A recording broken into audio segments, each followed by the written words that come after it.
Chào mừng các bạn đến với kênh Sương Cooking Food. Nay Sương chia sẻ với các bạn 1 kg cá nục mình có thể làm được 3 món đơn giản mà rất là ngon ha. Trong video clip ngày hôm nay thì mình làm cái món cá nục kho kẹo kẹo. Món này ăn rất là bắt cơm ha các bạn ha. Các bạn nào thích cái món cá kho kẹo kẹo này hãy cùng vào bếp thực hiện với mình ha. Ở đây mình có 600g cá nục mình rửa sạch với muối và để ráo ha các bạn. Và ít hành tím và ớt, tiêu và ít hành lá ha. Hành tím thì các bạn cắt lát ra ha. Đầu hành trắng thì mình cũng cắt ra, mình cắt miếng lát mỏng mỏng như thế này nè. Hành lá thì mình cũng cắt nhuyễn như thế này nha các bạn, để lát mình kho cá cho ngon hơn. Mình cho 4 muỗng tinh dầu và 3 viên đường thẻ các bạn. Mình phi để mình lấy cái nước màu để mình kho cá ha. Mình phi một hồi cho nó vàng, cái màu như cái màu cánh ván các bạn. Rồi mình cho cái phần hành tím vào ha. Mình đảo đều để cho cái phần hành của mình nó thơm lên ha. Khi cái màu vàng của đường nó ngã màu cánh ván theo như cái ý thích của các bạn là được ha. Mình phi để cho cái phần hành nó thơm lên. Lúc này là mình thấy cái màu hành của mình nó đã ấy nè, cái màu đường của mình nó đã ngã màu cánh ván được rồi nè. Lúc này thì mình cho lửa chén nước mắm nha các bạn, tầm khoảng 4 muỗng canh thôi.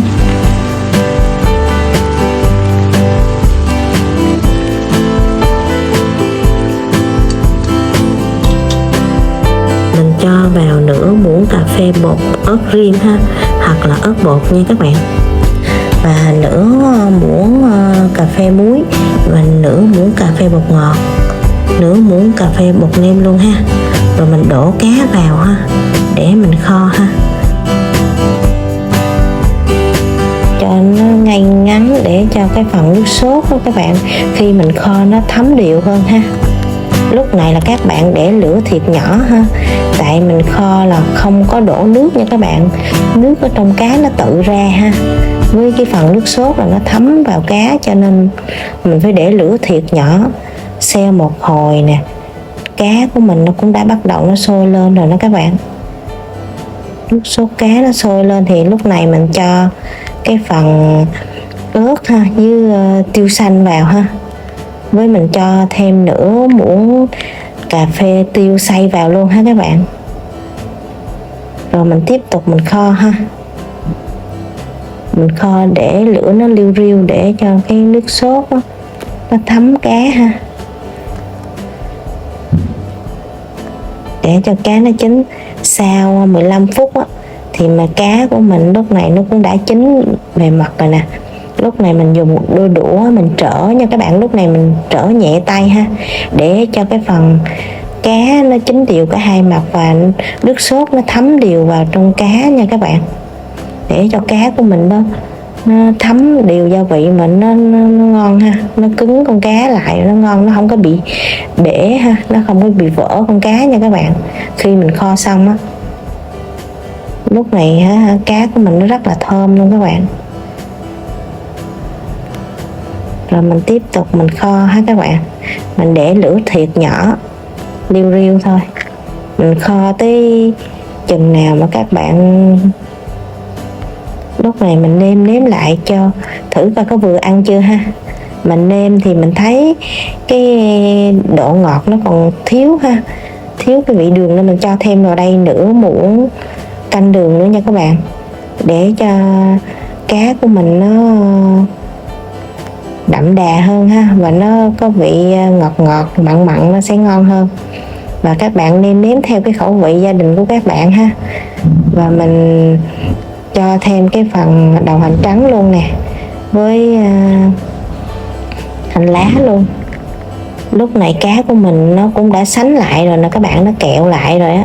Các bạn ăn mà các bạn thích để cái nước cá ví dụ để mình chấm rau đó thì các bạn kho như thế này là được ha, để chấm rau ha. Còn mình thích ăn kẹo thì mình để thêm 1 đến 2 phút nữa là ngon ha các bạn. Cái nọc nho nhỏ này á, nhưng kho keo như thế này á, ăn ngon lắm các bạn. Cái xương cá nó rất là mềm. Mình lâu lâu mình có cái cá nhỏ nhỏ này mình mua về á, mình nhiều một chút mình kho á, các bạn để vô tủ lạnh á, các bạn tới chừng mình có thể là để được 1 tuần á. Khi mình ăn cơm á các bạn, mình đem ra mình hâm, mình để vô lò vi sóng á, mình hâm, hoặc là mình để mình vô nồi cơm mình hấp lại á, mình có thể ăn kho hâm lại ăn giống như mới á các bạn. Nó rất là ngon mà nó thấm gia vị, nó thơm mà nó ngon lắm. Cái kiểu kho này á, nó rất là ngon và ăn nó rất là bắt cơm ha. Cái món này mình rất là thích ăn á. Các bạn nào mà thích ăn cá kho kẹo như thế này á thì nên thử kho cái cá cái kiểu như thế này đi, ăn mê lắm các bạn, ngon lắm. Cái hương vị cá nó rất là thơm ngon mà nó thấm, cái vị nó đậm đà lắm, cái mùi vị nó thơm lắm. Khi mà mình hâm lại mình ăn nó như mới luôn á. Cái mùi cá nó thơm và ngon lắm. Nó nhỏ nhỏ cho nên mình khi mà nấu mình không có cần ướp trước, mình chỉ để ra mình nấu như thế này nè. Trong thời gian mình kho thì nó hơi lâu một tí nha các bạn, nhưng mà khi mà mình kho được cái chảo cá mà như thế này á thì cũng rất là xứng đáng khi mình bỏ công ra kho cái nồi cá nó ngon như thế này á các bạn.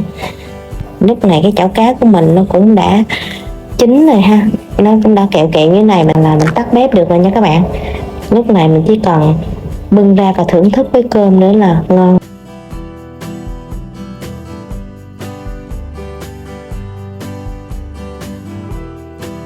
Mà nhìn cái chảo cá của mình thấy không, lúc này các bạn thấy không, nhìn con cá của mình nè, để mình gấp lên cho các bạn xem. Đây, con cá của mình đã kho xong nè, nhìn các bạn thấy không, cái màu nó đẹp mà vàng ươm ha, màu vàng mà nó cứng con cá lắm các bạn. Cá nó không có mềm ha, nhưng mà cứng như vậy, nhưng mà mình ăn bên trong đó các bạn, con cá của mình vẫn có cái độ mềm mại nha, nhưng mà không phải là nó cứng ngắt nha các bạn, nó không phải là cứng khô nha, nó còn giữ được cái độ ngọt của cá và nó thấm đều gia vị á, nó rất là thơm ngon. Đây là món cá kho của mình đã chia sẻ xong. Mình chúc các bạn làm thành công. Sương cảm ơn các bạn đã xem hết video. Hẹn gặp lại các bạn video lần sau. Bye bye. Chúc các bạn ngon miệng ha.